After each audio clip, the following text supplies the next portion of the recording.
গত 4 মাস পাঁচজনতে একটা মেয়ে মারা গেল, গুলিতে মারা গেল, কেউ কথা বলছেন না। বন্দনা মা যেটা বলা হচ্ছে রূপেশ সাথে কে মারলো, গুলিতে মারা গেছে, কে কোনো বয়স দেখছি আমরা? প্রাপ্তির সংখ্যাটা কম। উদাহরণ দিচ্ছিলাম যে এইভাবে যদি রাঙ্গামাটি জেলা পরিষদ যদি চলতেই থাকে, আগামীতে জেলা পরিষদ মেম্বার হওয়ার জন্য সালাম করে দিলেও মেম্বার নিবে না, যেভাবে চলছে জেলা পরিষদ গুলো। সকল প্রকার ডেভেলপমেন্ট কার্যক্রম বন্ধ না, ফান্ড নাই। তো যদি মেইন কেন্দ্রবিন্দু যদি বন্ধ হয়ে থাকে, সেক্ষেত্রে জেলা পরিষদের মেম্বার হয়ে আমি কি করবো? তো আমি যদি বলি আমি নারীদের জন্য এই করতে চাই, সে করতে চাই, অমুক করতে চাই, সুমুক করতে চাই, আমার যদি টাকা না থাকে আমাকে তো কেউ মূল্যায়ন করবে না। আজকে আমাদের এখানে পিছনে দেখতেছি অমুক সমুক অনেকগুলো সংস্থা, এইগুলো না থাকলে আমি নারী অধিকারের কথা বলবো কিনা, পারবো না। আসবে কিনা সংখ্যা থেকে আসবে কিনা? আসে না তো। আমি শুধু এনজিওদেরকে দোষারোপ করি। কেন দোষারোপ করি? যাতায়াত ভাতা না দিলে আপনি প্রোগ্রামে আসবেন না, অধিকারের কথা বলবেন না, এটা তো হয় না। আমরা পার্বত্য চুক্তি বাস্তবায়নের কথা বলি না কেন? কেন বলি না? এটা কি জেএসএস পার্বত্য চুক্তি, নাকি কারো ব্যক্তি হিমেল চাকমার পার্বত্য চুক্তি, নাকি সন্তুলার পার্বত্য চুক্তি? আমরা তো এটা কেউ বলি না। চুক্তির মধ্যে তো রাইট আছে, এখানে অনেক অসম্পূর্ণ আছে। সে 97 চুক্তি, তখন ইন্টারনেট নেটওয়ার্কও ছিল না। আমরা এখন ইন্টারনেট নেটওয়ার্ক না থাকলে আর কি চলতে পারে? আমার তখন গ্যাস ছিল না। এখন গ্যাস লাইন বন্ধ করে দিই আমরা। রাঙামাটিতে এই যে গ্যাস সিলিন্ডার আসবে না, আমরা কি আন্দোলন করবো না? করবো তো। ইন্টারনেট না থাকলে আমরা আন্দোলন করবো না? করবো তো।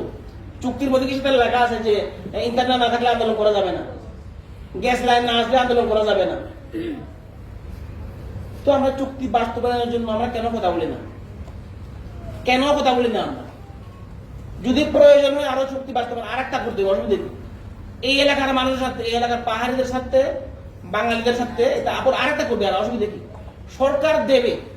এখানকার মানুষদের এখানকার মানুষের বাক্য উন্নয়নের জন্য যদি প্রয়োজন হয় আরেকটা করবে, আর কি সমস্যা আছে। কিন্তু আমরা কেউ বলি না। দলীয় বিরোধী, ন্যায় বিরোধী এখন চুক্তি বাস্তবায়নের দাবি করবে কিনা? করবে না। কেন করবে না? সে আশায় থাকবে যে হিমেল চাকমা, সৈকত রঞ্জন চৌধুরী, প্রান্তরণী, রিপোর্ট চাকমা কবে লিখে দিবে একটা বিরাট কলাম, যেন আমার দুঃখ কষ্ট আসে, বাজেট দেয়। বাজেট দিলে তারপরে আমি আমার কাজ করতে পারবো, কিন্তু বলতে পারবে না। তো কেন বলতে পারবে না? আমরা কেন বলি না? শুধু কেন হিমেল চাকমা ফেসবুকে লিখবে? তো এখন তো কথা হচ্ছে আমরা কেন ভয়েসটা রেস করি না? যেমন আমাদের অনেক নারী আছে, নারী সচেতন করে আসেন, আমরা একুরেট ইনফরমেশন নিয়ে কেন মুভ করি না? কখন হিমেল চাকমা একটা লিখবে, কখন সৈকত রঞ্জন চৌধুরী একটা লিখবে। যদি ভুল করে সৈকত রঞ্জন চৌধুরী, তাহলে তারে কিন্তু আর রাখবে না। হিমেল চাকমা এক লাইন, একটা ওয়ার্ড যদি ভুল করে, একটা সেন্টেন্স যদি ভুল করে, এটা শেয়ার করা কিন্তু অভাব থাকবে না, মানে ভালো করে বলবে। কিন্তু আপনারা কেন করেন না? আপনারা কেন উদ্যোগ নেন না? আপনারা কেন করেন না? কার আশায় বসে থাকি আমরা? আমরা কি শুনতে আশায় বসে আছি, নাকি কার গৌতম দেবের আশায় বসে আছি? কেন আমরা করি না? এই কথাটা আমি বলছি এই কারণে, যেমন নারী অধিকার বিষয়ে আমি মাঝখানে চীনা বিষয়ে কাজ করছি। এখন লজ্জাও লাগে, বুঝছেন? লজ্জাও লাগে বলতে, শরমও লাগে। সুযোগ পালে সবুজ বলি। কেন এই কথা বলতে গিয়ে আমার মনে হয় যে আমি বড় কিছু অভাব করে ফেলছি। My right, my body, my right. আমি চট্টগ্রামে বিক্রি হবো, আমি চীনে বিক্রি হয়ে চলে যাবো, তুমি কে বলা? আমরা কি কেউ বলছি? তুকুদারদেরকে পাইছি, সত্যিকে পাইছি, আবার দেখে কয়জনকে পাইছি? কে বলছে? এটা কি বন্ধ হয়েছে? আমরা কি কিছু কেউ বলি?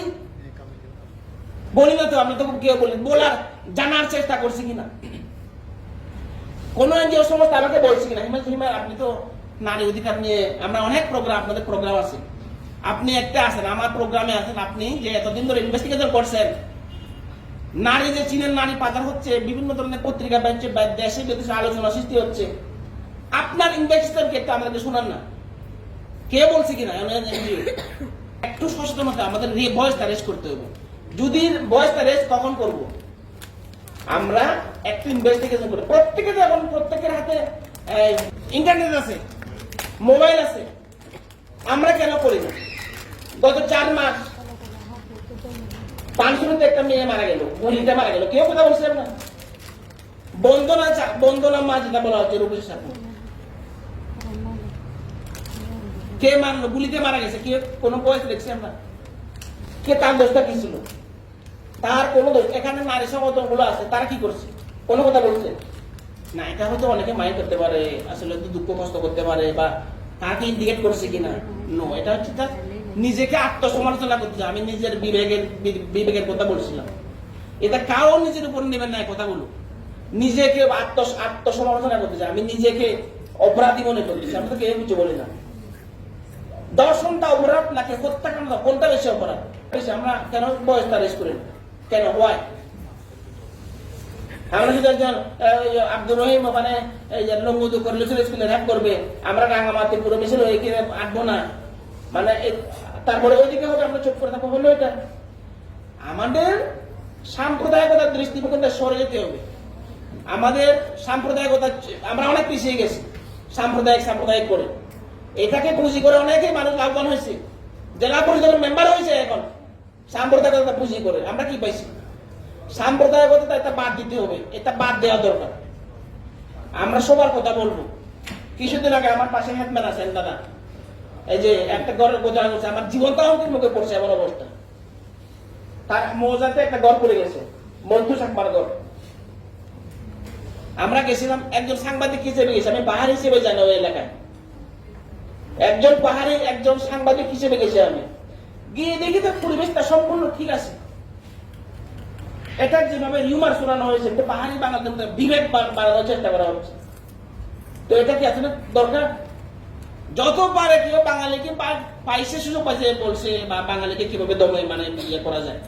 তো এটা একজন সভ্য মানুষ হিসেবে এই বর্তমান যুগে এসে আমরা এই সমস্ত সাম্প্রদায়িক চিন্তা করতে পারি না। যদি সাম্প্রদায়িক চিন্তা করি আমরা, তাহলে তো কিচ্ছু চলে না। আমার হয় না তো, আমরা কিছু করতে, আমরা পিছনে পড়ে যাবো। পার্বত্য চুক্তি নিয়ে অনেক লম্বা লেকচার আমরা দেখছি, চুক্তি বিরোধী অনেক ভূমিকা দেখছি। আমি এটা কথার কাছে বলছি, যেটা ভালোর প্রতীক বলছি। আমাদের বর্তমানে আমাদের জেলা পরিষদের মেম্বারকে হাবিব আজমের পদবি কি? বাঙালি ছাত্র পরিষদের সভাপতি। তো যে লোক যদি জেলা পরিষদের মেম্বার ভেঙে যদি সন্তুষ্ট হইতে পারে, তো পার্বত্য চুক্তি বাস্তবায়ন করা সম্ভব না। কেন অস্থির হয়ে থাকবে? আমরা কেন বলি না? তাহলে পার্বত্য চুক্তি বাস্তবায়নের দাবি করি। পার্বত্য চুক্তি বাস্তবায়নের দাবি করলে কি হাবিব আজমের পদবিটা আরো বাড়বে, তার পাওয়ারটা বাড়বে। নাইপুর মারমান মেরিদির পদবিটা আরো বাড়বে, তার ক্ষমতা বাড়বে, তার অধীনস্থ যে সমস্ত দপ্তরগুলো আছে সেগুলোতে আরো পাওয়ার হবে, নারী ক্ষমতা আইনটা বাড়বে।